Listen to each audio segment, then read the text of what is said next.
O Livro Vermelho, Citações do Presidente Mao Tse-tung, Parte 11, A Linha de Massas. O povo, e só o povo, constitui a força motriz na criação da história universal. Sobre o governo de coalizão, 24 de abril de 1945, Obras Escolhidas, tomo 3º. As massas são os verdadeiros heróis, enquanto que, frequentes vezes, nós somos de uma ingenuidade ridícula. Se não compreendermos isso, ser-nos-á impossível adquirir até os conhecimentos mais elementares. Prefácio e Epílogo a Investigação no Campo, março e abril de 1941, Obras Escolhidas, tomo 3º. As massas populares dispõem de um poder criador ilimitado. Elas podem organizar-se e marchar para todos os lugares e sectores de trabalho onde possam dar livre curso à sua energia. Elas podem orientar-se para a produção, tanto em profundidade como em extensão, criando para si próprias um número crescente de obras de bem-estar. Nota introdutória: uma solução para o problema do excedente de mão de obra, 1955, o auge socialista nas regiões rurais da China. A expansão atual do movimento camponês constitui um acontecimento colossal. Em muito pouco tempo, nas províncias do centro, sul e norte da China, várias centenas de milhões de camponeses hão de levantar-se como um poderoso furacão, uma tempestade, uma força tão vertiginosa e violenta que nenhum poder, por maior que seja, poderá deter. Eles quebrarão todas as cadeias que os amarram e lançar-se-ão pelo caminho da libertação. Sepultarão todos os imperialistas, caudilhos militares, funcionários corrompidos, despotas locais e maus nobres de província. Todos os partidos revolucionários e todos os camaradas revolucionários serão postos à prova pelos camponeses, sendo aceites ou rejeitados segundo a escolha que tiverem feito. Há 3 alternativas: marchar à frente dos camponeses e dirigi-los, ficar atrás deles, gesticulando e criticando, erguer-se diante deles para combatê-los. Cada chinês está livre para escolher entre essas 3 alternativas, mas os acontecimentos forçarão toda a gente a fazer rapidamente uma escolha.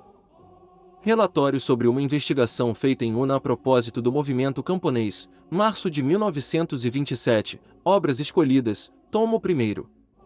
Atualmente, o auge da transformação social no campo, o auge da cooperativização, atingiu já algumas localidades e abarcará em breve o conjunto do país.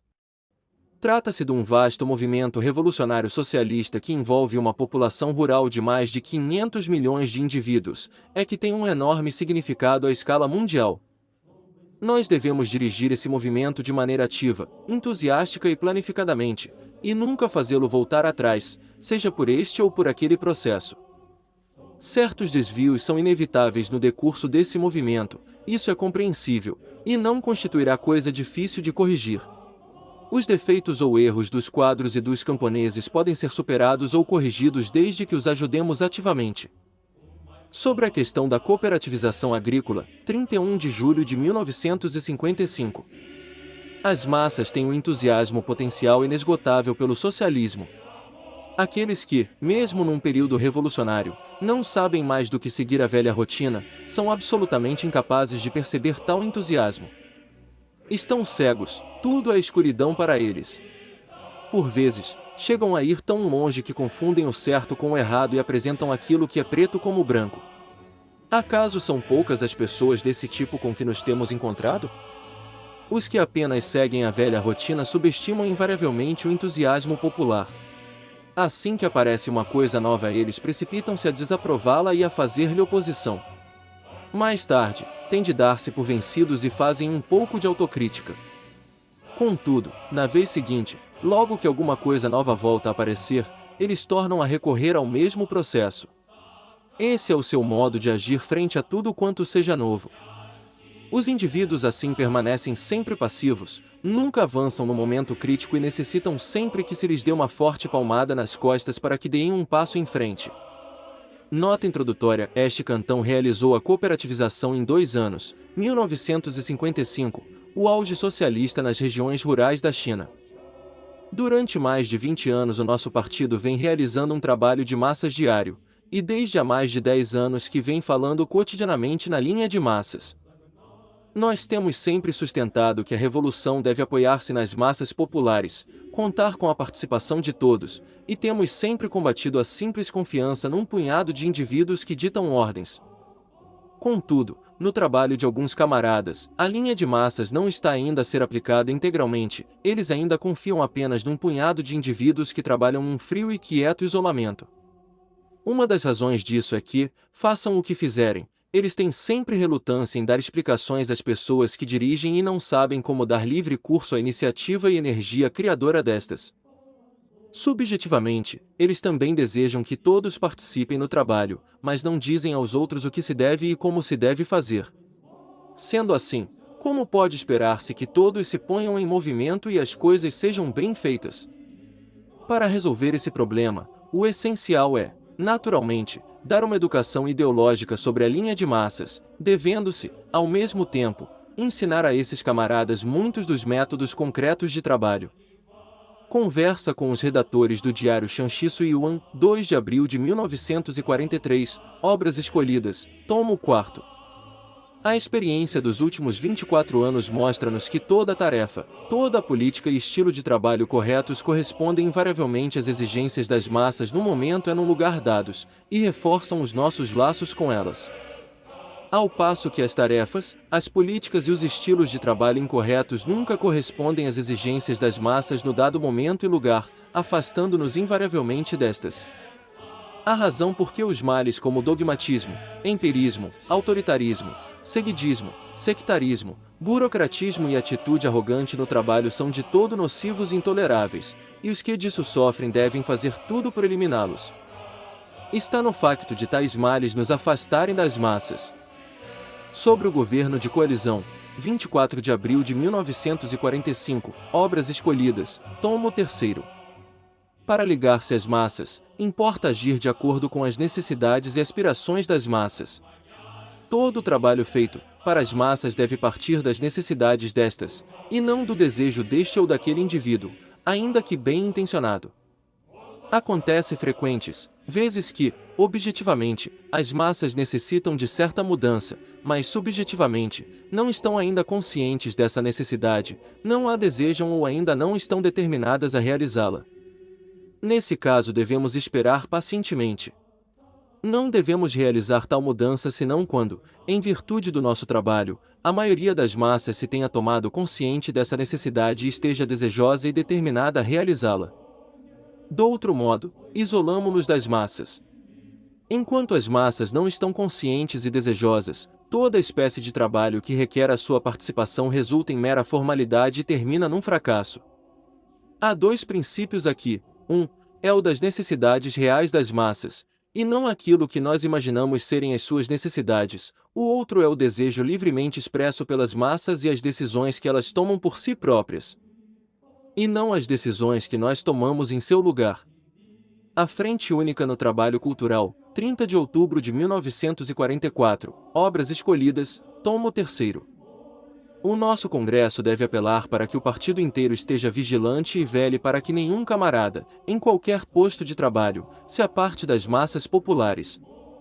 É necessário ensinar cada camarada a amar as massas populares e a ouvir atentamente a sua voz, a identificar-se com as massas onde quer que se encontre, em vez de colocar-se acima delas, a penetrar profundamente no seu seio, a despertá-las, a elevar-lhes a consciência política de acordo com o seu nível atual e ajudá-las passo a passo, e segundo o princípio da plena voluntariedade, a organizar-se e a travar todos os combates essenciais permitidos pelas circunstâncias internas e externas de cada momento e lugar. Sobre o governo de coalizão, 24 de abril de 1945, Obras Escolhidas, tomo 3. Se tentássemos passar a ofensiva quando as massas ainda não estivessem despertadas, isso seria aventureirismo. Se insistíssemos em levar as massas a fazer alguma coisa contra a sua própria vontade, o resultado seria, inevitavelmente, um fracasso. Se nós não avançássemos quando as massas pedissem que se avançasse, isso seria oportunismo de direita. Conversa com os redatores do diário Shanxi Yuan, 2 de abril de 1948, Obras Escolhidas, tomo 4. O autoritarismo é errôneo, seja em que tipo de trabalho for, Porque ultrapassa o nível de consciência política das massas e viola o princípio da ação voluntária destas, é uma manifestação daquele mal chamado precipitação.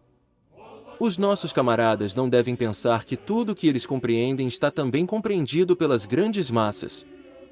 Só penetrando no seio das massas e fazendo investigações, é que se pode descobrir se estas compreendem ou não um assunto, e se estão ou não prontas a passar à ação. Se procedermos assim, poderemos evitar o autoritarismo. Seja em que tipo de trabalho for, o seguidismo é igualmente errôneo, já que se mantém abaixo do nível de consciência política das massas e viola o princípio de dirigi-las no seu avanço, é uma manifestação daquele outro mal chamado lentidão.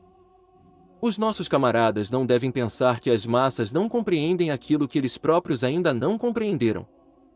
Frequentes vezes acontece que as grandes massas nos ultrapassam e estão ansiosas por avançar um passo, enquanto que os nossos camaradas são incapazes de atuar como seus dirigentes, refletem as opiniões de certos elementos atrasados. Tomam-nas erradamente como se fossem as opiniões das grandes massas, e põem-se assim a reboque desses elementos atrasados.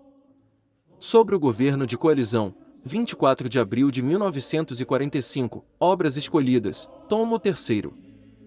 Recolher as ideias das massas, concentrá-las e levá-las de novo às massas a fim de que estas as apliquem firmemente, e chegar assim a elaborar ideias justas de direção. Tal é o método fundamental de direção. A propósito dos métodos de direção, 1 de junho de 1943, Obras Escolhidas, tomo 3º. Em todo o trabalho prático do nosso partido, toda a direção correta é necessariamente das massas para as massas.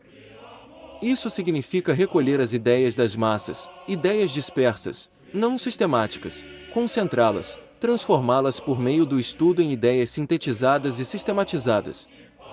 Ir de novo às massas para propagar e explicar essas ideias de maneira que as massas as tomem como suas, persistam nelas e as traduzam em ação, e ainda verificar a justeza dessas ideias no decorrer da própria ação das massas. Depois é preciso voltar a concentrar as ideias das massas e levá-las outra vez às massas, para que estas persistam nessas ideias e as apliquem firmemente. E assim por diante, repetindo-se infinitamente esse processo, as ideias vão se tornando cada vez mais corretas, mais vivas e mais ricas. Tal é a teoria marxista do conhecimento. Ibidem. Devemos ir ao seio das massas, aprender com elas, sintetizar as suas experiências, e deduzir destas princípios e métodos ainda melhores e sistemáticos, explicá-los então às massas, fazer propaganda, e chamá-las a pô-los em prática. De maneira a resolverem os seus problemas e alcançarem a libertação e felicidade. Organizai-vos! 29 de novembro de 1943, Obras Escolhidas, tomo 3º. Em certas localidades, nos nossos órgãos de direção há pessoas que pensam ser suficiente que apenas os dirigentes conheçam a política do partido, não se tornando necessário dá-la a conhecer às massas. Essa é uma das razões fundamentais por que uma parte do nosso trabalho não tem podido realizar-se bem. Conversa com os redatores do diário Shanxi Yuan, 2 de abril de 1948, Obras Escolhidas, tomo 4º. Em todos os movimentos de massas devemos proceder a uma investigação e análise básicas do número de partidários ativos, de opositores e dos que se mantêm numa posição intermédia. E não decidir sobre os problemas de uma maneira subjetiva e sem fundamento. Métodos de trabalho dos comitês do partido, 13 de março de 1949, Obras Escolhidas, tomo 4º. Em qualquer lugar, as massas compõem-se geralmente de 3 categorias de indivíduos, os que são relativamente ativos, os intermédios e os que são relativamente atrasados. Assim, os dirigentes devem saber unir à volta da direção um pequeno número de elementos ativos e apoiar-se neles para elevar o nível dos elementos intermédios e conquistar os elementos atrasados. A propósito dos métodos de direção, 1 de junho de 1943, Obras Escolhidas, tomo 3º. Saber converter a política do partido em ação das massas, saber conseguir que os quadros dirigentes e também as grandes massas compreendam e dominem cada movimento e cada luta que fazemos, isso é a arte de direção marxista-leninista. Ela é também a linha divisória que permite determinar se cometemos ou não erros no nosso trabalho. Conversa com os redatores do diário Shanxi Yuan, 2 de abril de 1948, Obras Escolhidas, tomo 4º.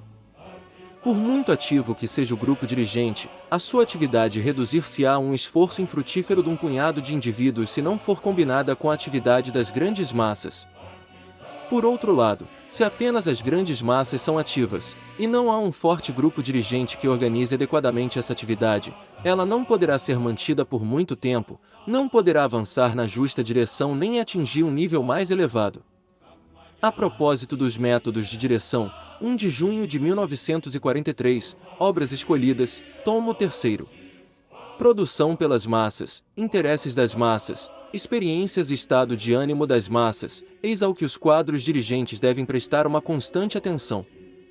Inscrição para uma exposição sobre produção patrocinada pelos organismos diretamente subordinados ao Comitê Central do Partido Comunista da China e à sua Comissão Militar, Diário da Libertação de Yan, 24 de novembro de 1943.